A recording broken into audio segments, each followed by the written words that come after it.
Another Man v. Mob mini episode here. So, something that is looming in the near future and is continuously developing is data and intelligence. And when I say intelligence, artificial and human intelligence.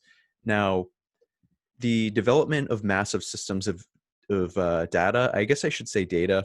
I've been criticized for that before, so I'll try to say data. Um, but massive systems of data that are now, for the first time in history, able to be accumulated through electronic technological means can be used to vastly improve the human experience and to create individualized solutions for problems. So, for example, it offers the potential for a personalized education rather than the classical public education, which was an umbrella system to fit everybody, a blanket of identical education. Now, another thing that this is going to change profoundly is health. So you think about our healthcare systems are for generalized health, general medicine, right? But future medicine is going to be more individualized. So when you say this is bad for somebody today, it can be actually good for a lot of people or neutral to them, bad for certain people. We don't know how all of these different aspects of the human body interact with each other, and they actually vary quite a bit depending on the individual. So the individual risk profile is going to be different depending on who the person is and what their biology is. So data is seriously going to help data. Data is seriously going to help these developments come about and drastically improve the human experience. Now, there's always a trade-off to developments. So the major trade-off here is that increasingly professions of the mind are going to overtake professions of the body and labor in building these complex, massively complex systems of processing data and really collecting it, and technological systems in general. Designing them is a mentally complex, highly cognitively loaded task. So, quick history lesson here. If you go back in history, humans were hunter-gatherers for a really long time, and then they moved into being agriculturalists, and then it really mattered the resources and the land that they owned because they were tied to the land because they had to basically grow their harvest. And then millennium go by and humans eventually go through the industrial revolution. And by the way, in the intervening millennium, there were occasional developments that would occur, like, I don't know, the invention of the plow or something like that, that would make humans more productive, but wouldn't radically change life.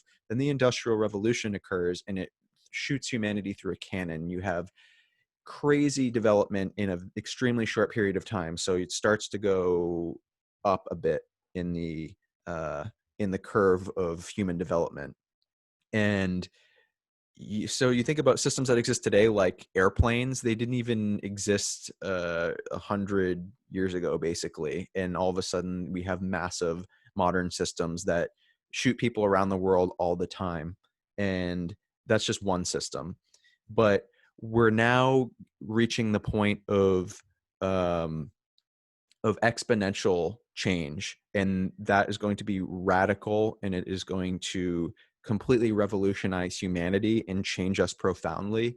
And a lot of that change is no longer going to rely on labor. So during the Industrial Revolution, you would have a reliance on human labor, and there was a mistreatment and abuse of laborers, and that's why we got a lot of the 20th century responses. So we had progressivism, communism, socialism, Nazism, fascism, all these isms as an attempt to deal with the exploitation of human capital.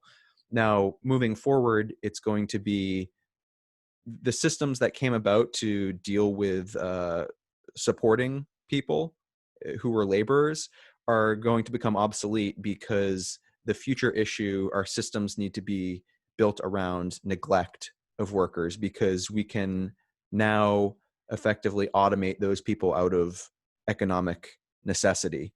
So you're going to end up with a lot of people who are out of work, and we need to have new systems in place that deal with the tremendous amount of people who feel not only that no longer have income, but also feel aimless in their lives. So we need to think a lot about this.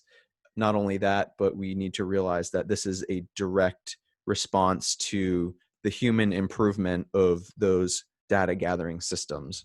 So that's the trade-off.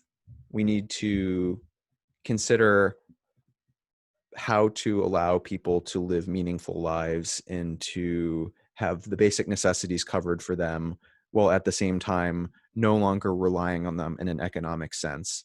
So this is where you have this mental divide in this cognitive stratification of society today, where you have more people in the mental professions who have the ability to have work-life balance and they can telecommute and they have all these benefits, where other laborers are stuck in position and have to do menial tasks day in, day out at one location and travel to that location.